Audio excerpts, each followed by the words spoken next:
Здравствуйте, друзья!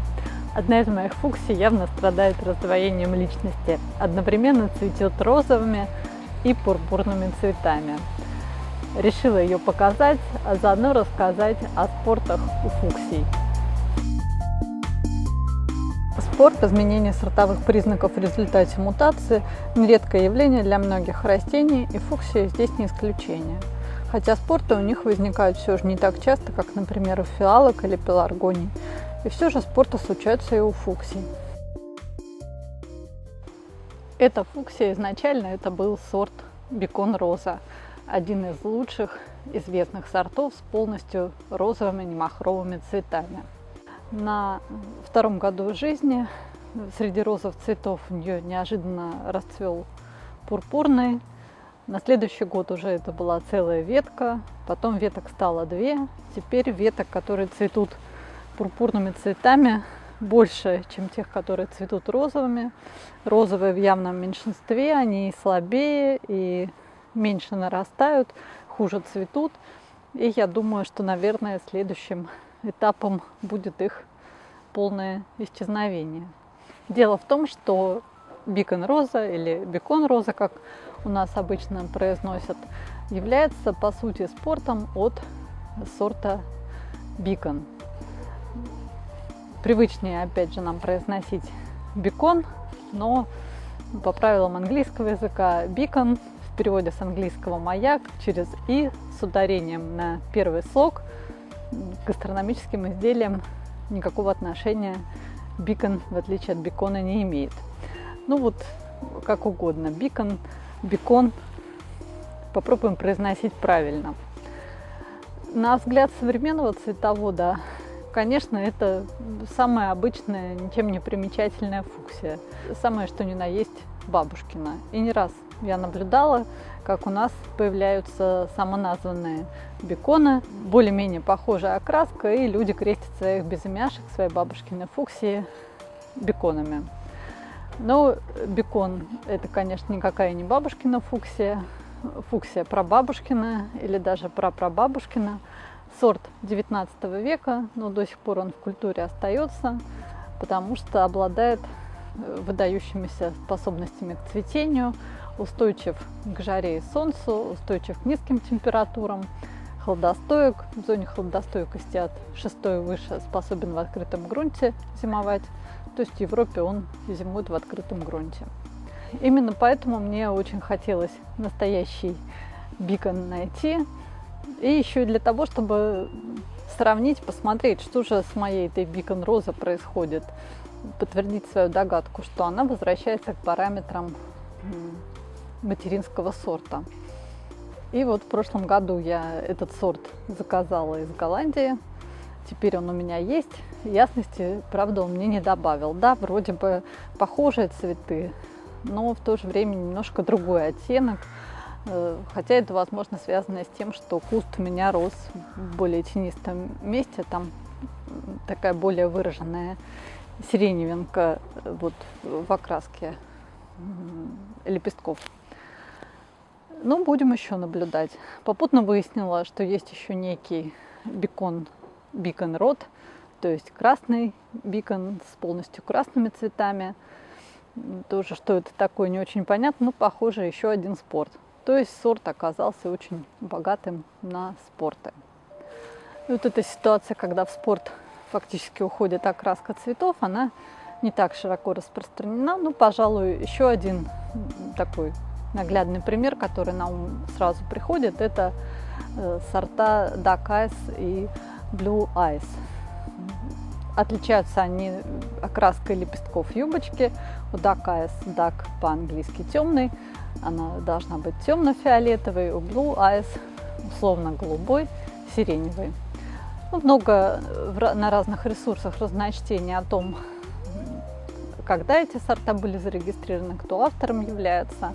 Вот очень интересный рассказ приводит сайт немецкого общества любителей фуксии, рассказ заводчика фуксии Эрики Фурман, которая, видимо, была знакома с семьей Роберта Эриксона, селекционера сорта Дакайс. Она пишет, что он занимался селекцией в Калифорнии от середины 50-х до середины 60-х. Сначала у него появился Дакайс, потом появился спорт с окраской цвета фиалки, и он зарегистрировал Blue Eyes. А потом еще был спорт с белой юбочкой, и это был White Eyes.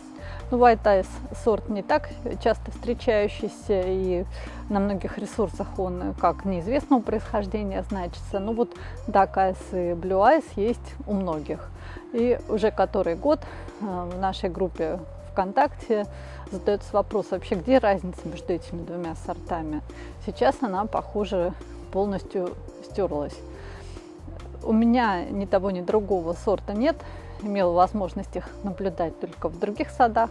Но вот оба эти сорта по стечению обстоятельств оказались у Марины Дезес, и она поделилась своими впечатлениями от них. У меня это растение абсолютно одинаково цветущее, абсолютно одинаково растущее.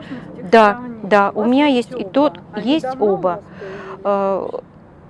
Этому вы видите, это 2 года, двухлеточка, а это, ой, ну, наверное, 3. Dark, Blue, Blue. Взяла второй.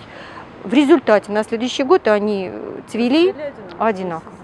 Почему так получилось, Dark Eyes и Blue Eyes? Я думаю, ответ отчасти дает вот эта моя Beacon роза с раздвоением личности.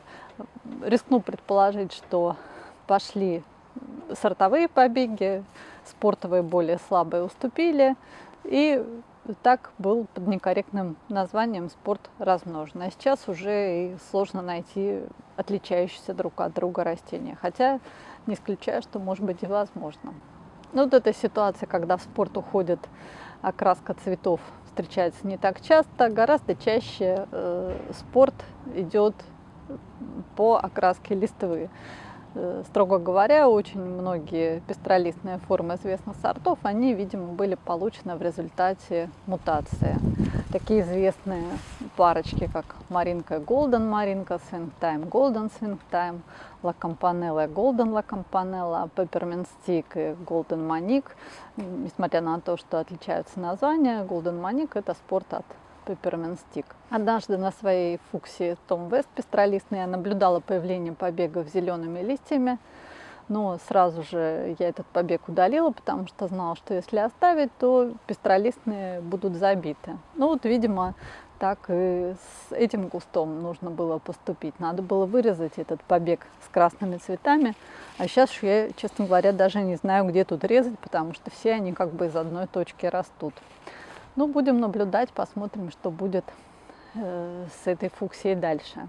И точно такую же картину на Beacon роза я наблюдала в саду у Лидии Чирик. Куст также выдал побег с пурпурными цветами. И у этой истории с Beacon и Beacon розой есть еще одно спортовое продолжение. Называется оно Focus Catriente или Shrimp Cocktail. Под двумя разными названиями этот сорт ходит и у нас, и в Европе. Но, тем не менее, авторитетная поисковая система Fuchsia Finder идентифицирует эти сорта как один и тот же сорт. Официальное зарегистрированное название – это именно Focus Catriente, а Shrimp Cocktail, креветочный коктейль, или в простонародье креветка – это, будем считать, такое народное имя, кличка. Этот сорт сравнительно недавно у нас появился, но сейчас он у всех зацвел, и все нынешнее лето счастливые обладатели находились в перманентном поиске полосок на чашелистиках и лепестках у цветов этого сорта, потому что сорт, по сути, является спортом от Beacon розы. Отличается он от Beacon розы только наличием красных полосок на лепестках и чашелистиках.